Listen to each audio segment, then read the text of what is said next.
Welcome to Frankfurt. I mean, those of you who are already here, thanks for coming by. Uh, my name's Emma Burstow and I'm the VP of Developer Relations. Now, ordinarily, I'd be over there and over there and over here, but we really want our online participants to see us too. So I will come and entertain you with a little dance and hand movements when Seb is talking, and he will do the same for me. Very good. Go on, you can, yeah. There we go. But we wanted to come and talk a little bit about what's new in version 17. And the really exciting thing is if you're like Seb and you've been around a ton of time, we've witnessed quite a lot of changes in the last just 2 years. We're going to take you on a bit of a whistle-stop tour and we're going to answer any questions that you have. But we're here at the Frankfurt meetup, and this is the first time I have ever been at a German meetup, which is wonderful. And I learned as well, this is the first German meetup in 2 years. I might be wrong, but I think it's the first in 2 years. And we have a huge thank you for you for that reason. Because one of the things we know about the German market is that you've been here a really, really long time, really faithful, really loyal, really passionate, but we haven't always come to you. So it's really delightful. We have Rika here, and we're now kind of making sure that we are just as present in Germany as you have been over the years. I think we have Code Garden 2006 or something. Five. Yeah. So people that have been working with Umbraco for a long time, stalwarts in the Umbraco community. It's really lovely to be here in your backyard. So thank you so much for having us. Oh, You sorry, have I, it. I have it. Okay. This is mine. This is mine. Yeah. Yeah. Okay. As promised. Good. Okay. So yes, Umbraco 17 is out in release candidate today, actually. And we've been talking about Umbraco 17, or at least Umbraco post 13 for 2 years. But we realized that you might not have paid too much attention to the upcoming stuff because there's a lot of changes. It's not a long-term release yet, so we'll figure it out when we get there. Surprise, we're getting there very quickly. We have 1 month until the V17 final release is coming out. So I wanted to both remind you and show you what we've been doing for the last 2 years with Umbraco since V13. Now you could all go to releases.umbraco.com, which is a new website, and then you can do the compare. And then you would see about 2,400 issues and pull requests being fixed and closed and everything. That's too much, though. That's you don't want to read through all that. So I'll do the tour. So famously, we're finally getting rid of AngularJS, which has been end of life for way too long. So we're moving back office to web components with the tiniest of frameworks on top, which is called lit. We don't have to have lit. It's fine to do just your work in JavaScript, but lit makes it a little bit easier for us. So if lit ever dies, we can just switch over, no problem. We have a UI component library, which can be used by anyone, but the back office uses all of it. And for extending the back office, there is the option to bring your own framework, bring any framework, Vue, Svelte, but you can also just use JavaScript, or you can use the stuff that we give you, that we will build in as TypeScript plus lit. And this means that like you really do we future-proof the back office to a point where we don't have to worry about the next time a framework is no longer being supported. Like we know that this is a huge change, and how many of you have worked with V14 in the new back office? So a few people, and the learning curve, there's quite a lot to take on at the beginning, but if you've worked with JavaScript before, it's not too big a leap, and we really know that we're not going to need to replace this in any big meaningful way anytime soon. Yeah. Maybe forever and ever, but certainly not anytime soon. We'll see. So we know it's big, but the last big one. It's all web standards now, so we just do what a browser can do, and we don't have to worry about things breaking too much. Underlying new back office is a new management API, a complete rebuild of all of our APIs that we had before in a consistent way with unit tests and everything, and actual documentation, so you can anybody can use the API. Many endpoints. And everything an editor can do and the API can do as well. you could, if you were so tempted, rebuild the whole Umbraco back office in something else and use our management API, and you'll have the same capabilities as we do. And if Please, you do that, show us. yeah. Like, Well, we'd love to no, see what just you don't, do, but don't just don't do it. copy projects. One of the first principles that we really wanted to embrace was to build Umbraco extensions on top of Umbraco back office the way you should build Umbraco extensions on top of the back office. So anything you see in the new back office is an extension on Umbraco. That's something that you could build as well. Therefore, we have extension points with official APIs that it says won't break, but we try not to break it. If we do, then we'll let you know about it. Then we released, so this was V14. That was what it was. It was like new back office. That's ready for you. Then we heard some feedback from you. It's like, I don't think it's quite complete yet. Correct, it wasn't quite complete yet. We had to prioritize on some things, and along the road of V14, we built stuff back that we used to have in V13. Although new things here, a block editor with custom views, which is using web components, and the content security policy health check is also a new thing. The rest, stuff that we already had, but didn't quite make it into the first 14 release. Then V15, the hybrid cache revolution. I should say that AI built all these slides for me. I've obviously fact-checked them, but that's why you see all the nice emojis and words like revolution that I would never use. New cache. And not to confuse with new cache. So old cache of Umbraco, we load it from disk and throw it in memory, and then we have all of the content of Umbraco in memory, and that's great until you get bigger sites and more nodes, and then you get quite high memory usage, and it takes a while to start up and those kinds of things. So when Microsoft came out with .NET 9. Yep, .NET 9, last November. They released something called Hybrid Cache, Microsoft Hybrid Cache with it. And yeah, it was a fun story. We were super excited because in the CMS team, they were going to build their own. And then Microsoft released the new feature, Hybrid Cache. And for a while, it looked like it might not go into .NET 9. And maybe it was going to be like just in beta when we launched, but it did launch as we launched. And that meant that we got to leverage the capabilities of .NET. As with a release cadence like we have, we get those capabilities really quick. And we're the only .NET CMS that does that. So we're not just predictable and so on, but we also get to leverage the really new shiny features. So if you're like a new shiny feature developer, then Umbraco is ahead of the curve. But we didn't have to build it ourselves. It saved us a ton of hours, and it's really, really well. Like new cache was great, but it was more difficult to work with. Hybrid cache, far more granular and really, really good for scaling projects. Yep. Very happy about the hybrid cache. Very good. Then disaster struck. Tiny MCE told us, we're changing our licensing system.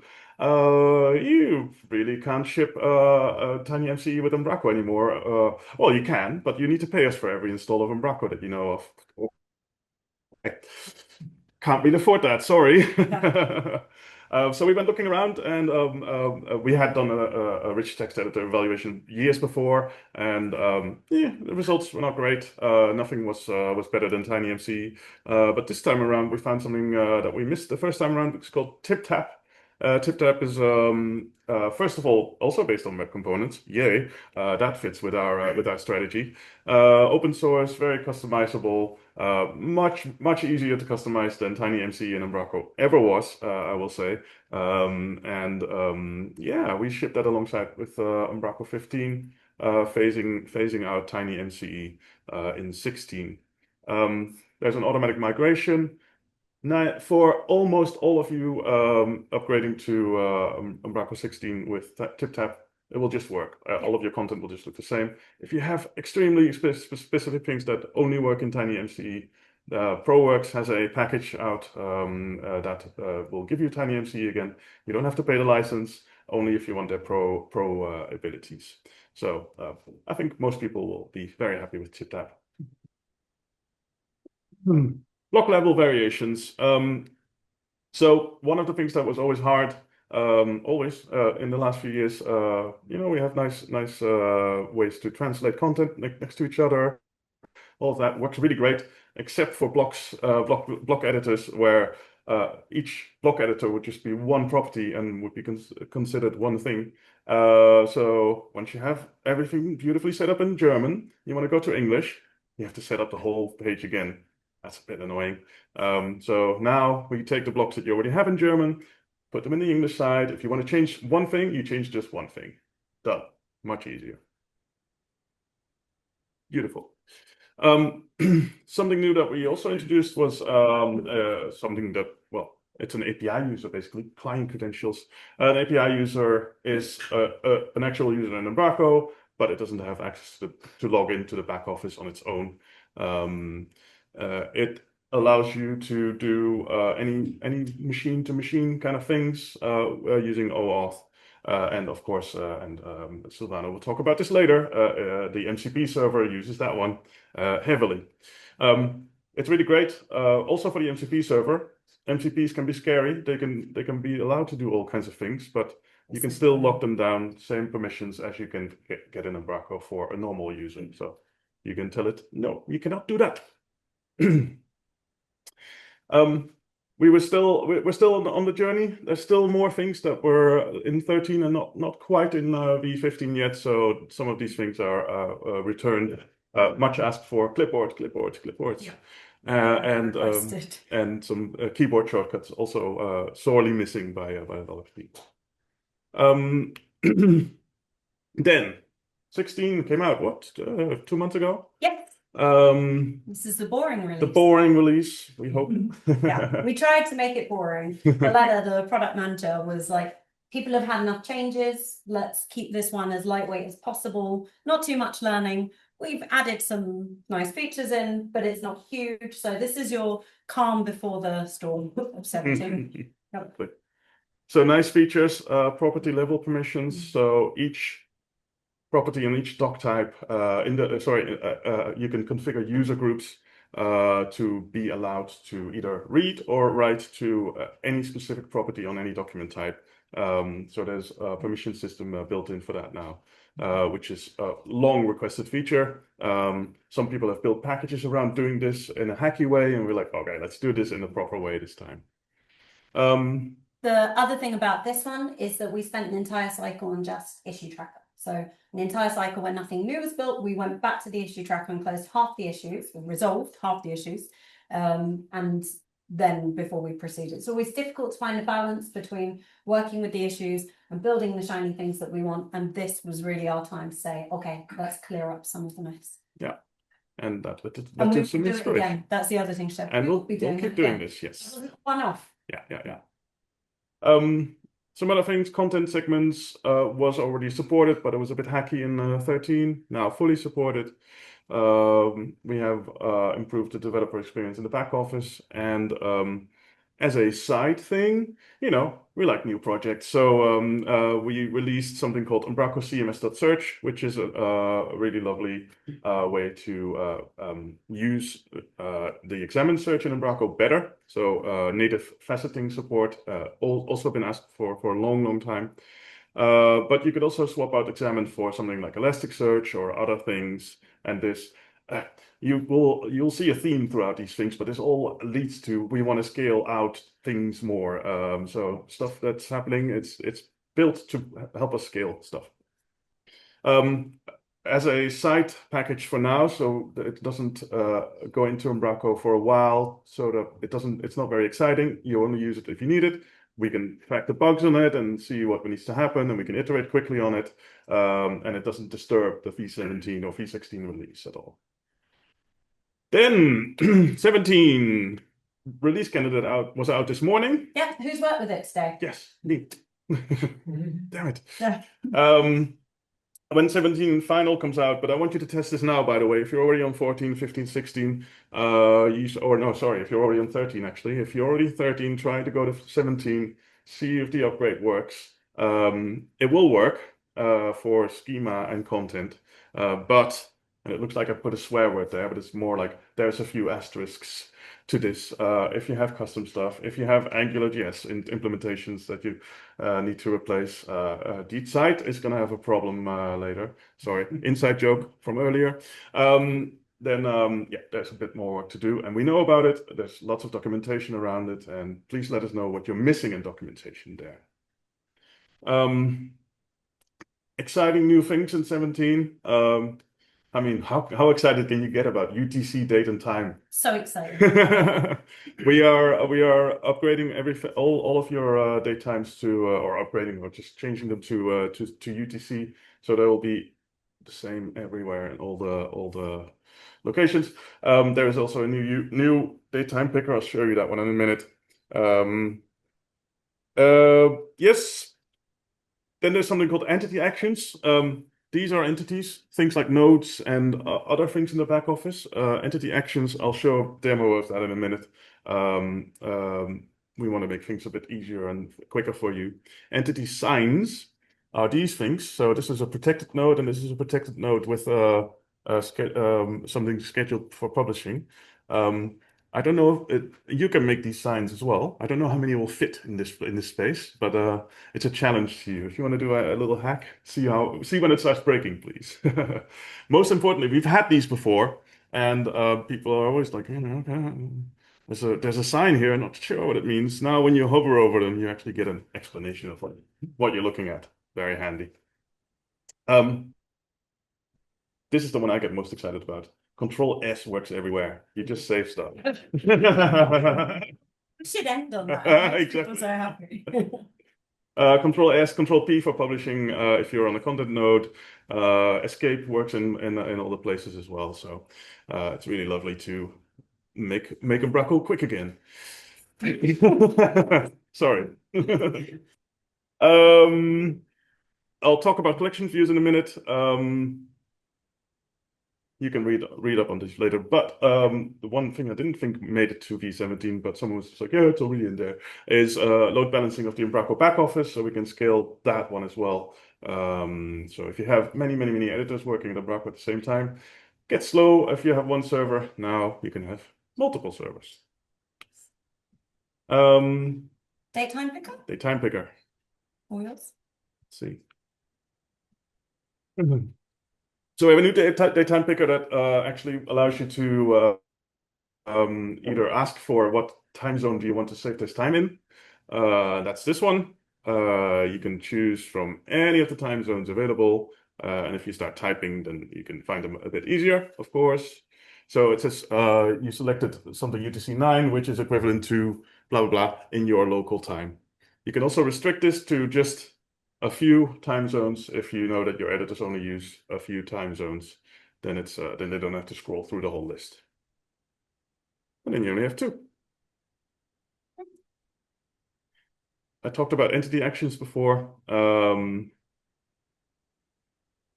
People missed the right-click option on nodes in Umbraco, and we thought, what can we do to make it a little bit more? Isn't bringing back the right click. That isn't bringing back Yeah. the right click. What else can we do?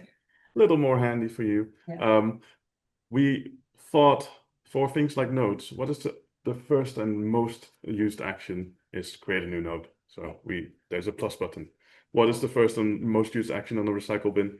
You want to try delete the trash. So that is the first and most first featured extra action that you could get there. There are throughout all of the back office, there's more of them. And of course, we have the normal create menu as well. The create menu has moved to a modal here in the middle as well. So create gives you the list of document types, and we'll see more modals in the future as well. We're doing the story? Yeah, we're going to story. We'll say that basically when we get feedback, when we get honest feedback, and when that feedback is passed on to us through GitHub or through us as a Devrel team or through our developers, and if it's descriptive enough, we really have an opportunity to iterate quick. And one of the things that I'm super proud of is that as we've scaled and we've got like a very serious roadmap and a very stable product, we haven't lost that spirit of still collaborating with the community to make changes. Seb found an issue with the list collections view. Yes, it was called list views in the past. Now collection view. Collections view. Spoke to one of our developers, Nils Unsu, And he then had the task of deciding whether to hear it, whether to change it, and how to change it without compromising the long-term vision that he has for the back office. I wasn't in the office to see it, but we are reliably informed that he was spinning around his axis, I think is what Boletta said, for 2 days. And then he came back to Seb and said, how does this look? And this is what the result was. Yeah, and I want to also say that this is quite an amazing thing for me to see. We have been trying to make changes to the Umbraco tree forever, and it was never possible. Oh no, that doesn't work that way. Oh no, that will break everything. Weeks later, I got the results back from Niels, and he's like, well, why don't we do it like this? So list views. Oh, sorry, I'm gonna pause this for 1 second. In Umbraco 14 and above, we made it so that list views are also nodes that you can open, so you can see the whole tree, which was not like that before. You could only watch a list view on this side of the screen, nothing in the tree there. So it annoyed me and a lot of other people that I had to have a tree there. I don't want a tree there. So Niels compromised here. So now when you click a list view, you get what you normally get. Play, damn it.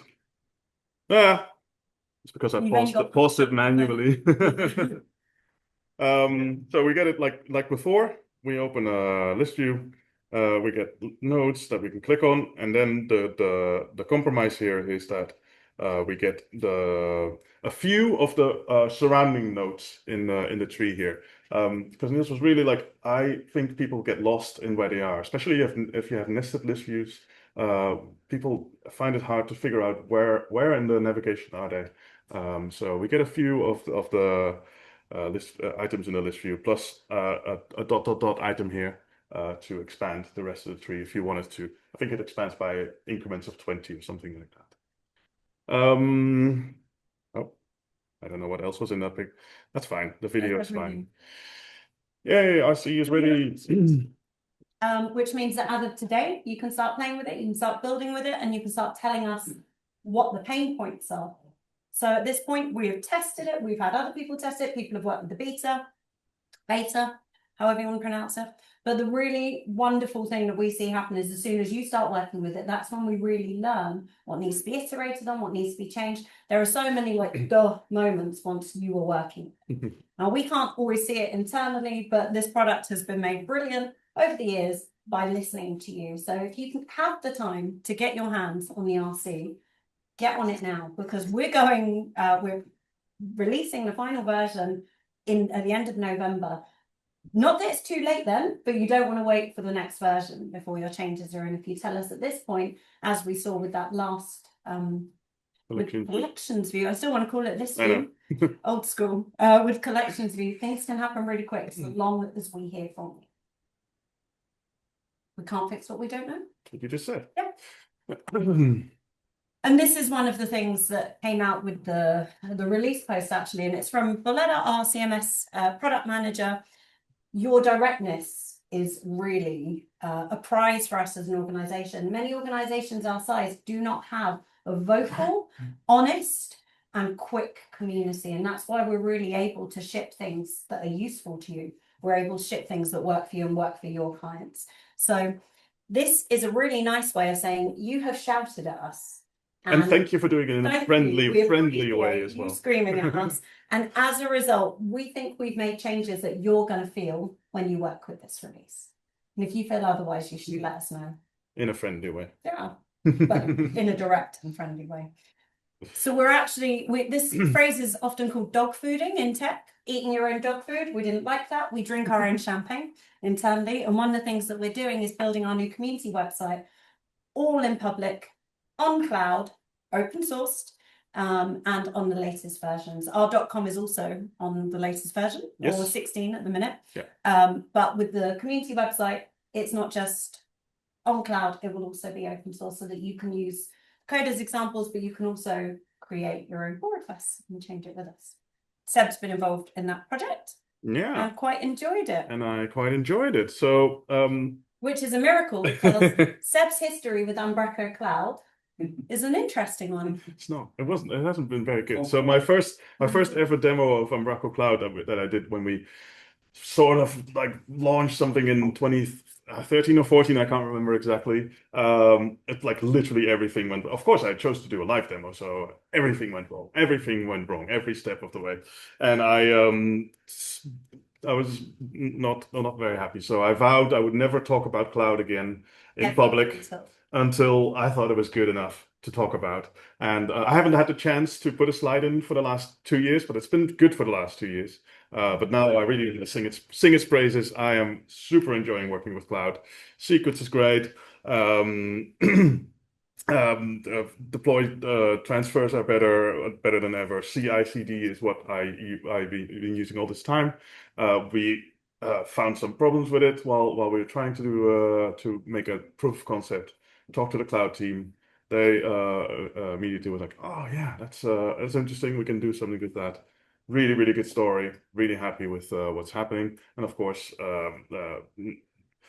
we've already announced that we're doing load balancing on cloud soon as well. So you will also be able to load balance your back office on cloud as well. So we're fully full steam ahead, doing all the great things, and cloud will be the best place to host your Umbraco sites. Which means that it's already the best. We have now won over our last great cynic. Yes. Unless there's one other cynic, because I feel like Seb will be the last great cynic. So if there's one other cynic, you need to let us know. We'll get you a free trial. Emma. Just no, basically. 13, 17 is the last big jump. And, I plan to stay at the company for like 10 more years. So I'll say it's the last big jump, and you can hold me to it and you can find me. Going from the old back office to new back office could be very, very simple. But if you've got a ton of customization, it's going to be a difficult process. We saw another jump when we went from .NET Framework to .NET, then .NET Core, modern .NET. But we are now future-proof. I really feel like I cannot stress this enough. We're now at a point where the next jumps are not going to be so brutal. When we first released our release cadence, people were like, we can't do every 6 months. We can't do what it was like to go from V7 to V8. There is no V7 to V8. That's never going to happen again. Going from 8 to 9 was something, and then 9 to 13, 13 to 17. This is the end of the big LTS to LTS. It's a good time to be building on this particular LTS and the last great challenge, last big learning curve, we like to think. So, the last thing we want to do is to hear you complain about upgrades ever again. So we're trying to help you. Yes. But we're listening, and we know. And this is what we've been saying internally, only internally and occasionally at meetups. We know this is when the shit hits the fan. And it doesn't have to be that way. It might be that you're really, really prepared for this jump, or it might be that you know that there are a lot of hours in it. We hope that you've prepared your clients for those hours, and that this is going to be an endeavor that you get to do with them. The one thing that we like, the thing that I love about working with a roadmap like ours is that the predictability that Matt spoke about earlier. When we go from version to version, you can tell your clients in advance. There are no other CMSs like us where you can say, I know exactly when we're going to need to upgrade, and we can factor that into the support plan. This one, we know it's a big one, and we're talking about internally, and we're talking about with you. So we want to hear your stories, and we really want to encourage you to share your knowledge and experience with others, particularly here in the German community. We know that you're building super different implementations, but there will be something in common that you're able to share. If you're super worried about how it's going to be going from 13 to 17, give it a couple of months and somebody will write that article for 24 days in Umbraco, and you can follow their path and so on. The beauty of this community. When we work with the community, we make sure that the right things happen for the developers, the companies that are working with the product. And this is just an example of what happens whenever we merge a documentation pull request. Every single time, the cleanup is a nightmare. And what this is just a few members from our documentation team that we formed because we identified 122 hours worth of work that needed to be done inside of the documentation for the docs to be ready when V17 launches. And we have done it. We are now at a point where we are totally confident. You can write to me on the 28th of November when it goes up and tell me if I'm right. But we know now that in collaboration with the CMS team, the docs team have worked on every single one of those articles that were identified as needing updating before they were ready. That's astonishing. Like, software ships without complete documentation in organizations so much bigger than ours, but we've managed to nail this, and we've done it because we've worked with you. So if there's anything that you identify that we are missing for launch, we need to hear about it, and we'll make sure that we get these free laborers to work on it. We paid them in glitter. They're very happy about it too. Everything's so much better when we all work together. We really don't do it without you, because it wouldn't make any sense to us. Do you want to say something about the No, MVPs? you go. Okay. There's a written an ex MVP from many years ago. Previous MVP from back in the day. We are so proud of our MVP community, and we currently don't have a German one. Now, that's a travesty, and it speaks very much to the fact that we've been present without really being present until recently. We really are here in Germany now. We would love to see your face here on this screen. And if you're an Umbraco MVP, then you get to join the Umbraco MVP Summit and work with us really closely for a couple of days right before Code Garden. Matilda, give us away. One of her first days at work was at the MVP Summit. This is our MVP coordinator. If you have any questions about how to become an Umbraco MVP, speak with Matilda. But it's a completely open and transparent process. We have a form online. You can nominate yourself, you can nominate someone else, and you can tell us what you're doing. We used to be small enough that we just knew what you were up to. I'd be like, Thomas, I know Thomas, he's from the old days, he's done this, this, and this. We are a huge community, tens of thousands of people around the world now. So we know that there are all these heroes, all these legends out there that we can't reach. So you need to tell us about them, or about you and the work that you're doing. And we want to celebrate it. You get this amazing statue. It's similar to the one through there. And you get a more close working relationship with us. I think we're on the next slide. I know, someone is drawing on our slides. It's great. That's the next person.